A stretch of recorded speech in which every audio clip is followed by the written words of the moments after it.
Hello everyone, welcome to SMT Call. Today we are going to solve the LeetCode problem number 938. The problem name is range sum of BST.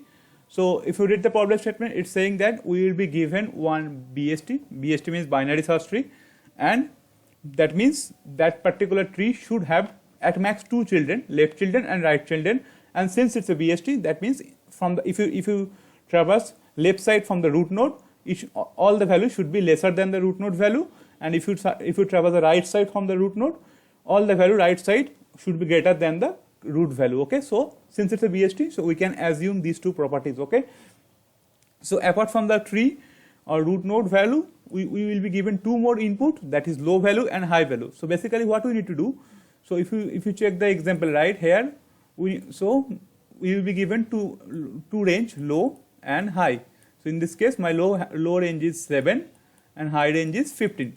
So basically we need to keep traversing the whole tree, and we need to consider those nodes where those nodes value will fall between this range. Okay, so basically we need to consider only those nodes where the value is in this given range. Okay, so since I can see, okay, 10 is in the range, so I am going to consider 10. So similarly if I come here at 5, in this case I can see, okay, it is not in the range, right, since it's less than 7.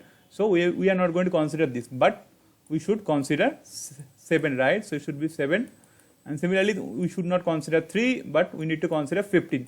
Okay, so in this case we can return 32, and we should not consider 18 since it's larger than 15. Okay, so at the end we need to return 32. So this is the example. It's pretty much straightforward. Okay, so let's try to find out some approach to solve the same. So basically we can solve the same in couple of ways. So we can solve it using BFS kind of algorithm, where we are going to traverse level wise traversal. So basically we can start from this first and then again like this. Okay, or we can solve it recursively using DFS, that means depth first search. So we will go to the extreme left first, then we will traverse the right side of the tree. Okay, so that will be using recursion, or that will be a recursive solution. Okay, so for this example we are going to solve it using DFS only, right? So we are going to write our recursive function and we are going to calculate the sum. So since it's pretty straightforward, so let's try to jump into the code, and if it is required I will keep explaining the logic, okay, while coding. So for today's example we are going to use JavaScript to solve the same. So you can see that we will be given three input: root, low and high. Okay, so at first we will check, we need to check some edge cases, right? That if I see my root is equals to null, then there is no point of traversal, right? We can directly return 0 from there. So we will check that. So it should be in JavaScript it will be look like this. So if I see that root is not equals to null, root is null, then in that case we can return 0. So it should be return 0. If not, then I need one variable, right, in which we can keep tracking all the node value or sum, right? So let's declare one variable. Let us name it as sum only, and initial value we should initialize it with 0. Okay, now we need to write our recursive function, which I am going to call again and again. Okay, so since we are using JavaScript for today's example, so we are going to use one of the feature of JavaScript that is named as closure.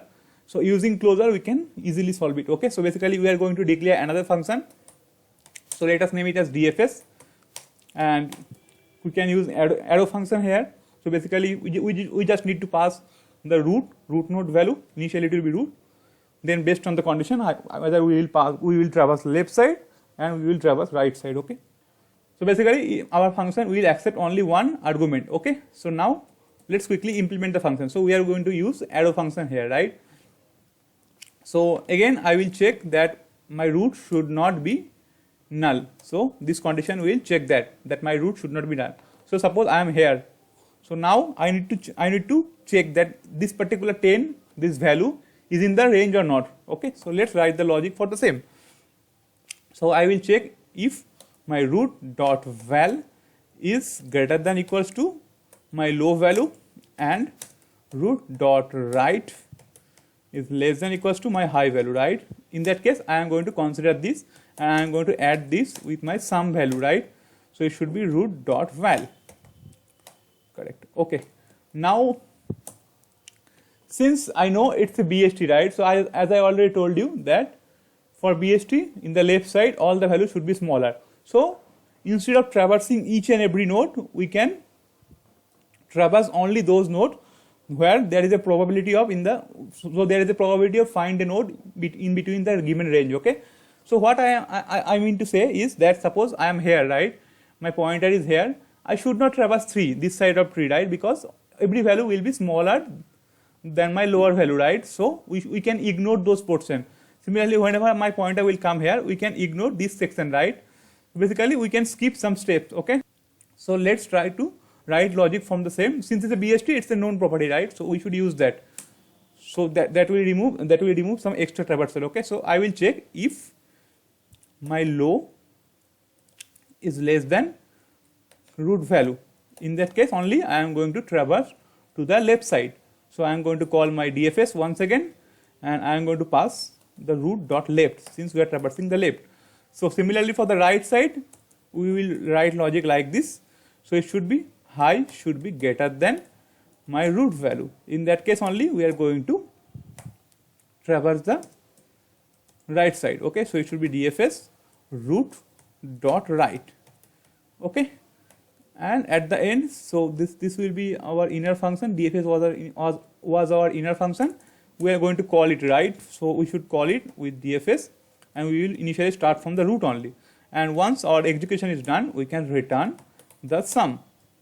Okay, so let's quickly run the code and see whether it's running for the first test cases or not. Okay, so it's giving us some error. Okay, so there was some small mistake, so it should be root dot val instead of root dot right. So sorry for that mistake. So let's quickly run it once again and see. Okay, this time I think it's accepted. So let's quickly submit our solution. Then we will try to analyze the time complexity also. Okay, so you can see our solution is accepted, and this is the recursive solution, right? So if you look into this problem properly, so this is the classic example of JavaScript closure. So in the interview also you can give this example. So if in interview, if someone asked you about the closure, you can give this example, right? So since this is our inner function, DFS function, we are updating this sum value inside this inner function, right? So we can say that it's a kind of closure example. Okay, so if you calculate the time complexity here, so obviously we are traversing all the nodes in some worst case scenario, you can say. So it should be order of n, and in case of space complexity, we are not using extra space, but since we are using recursion, so everything will be in the stack only, right? So in this case, you can say that space complexity is also order of n. Okay, I think that's pretty much for this video. If you like this video, please subscribe to our channel, and thanks for watching. Bye bye.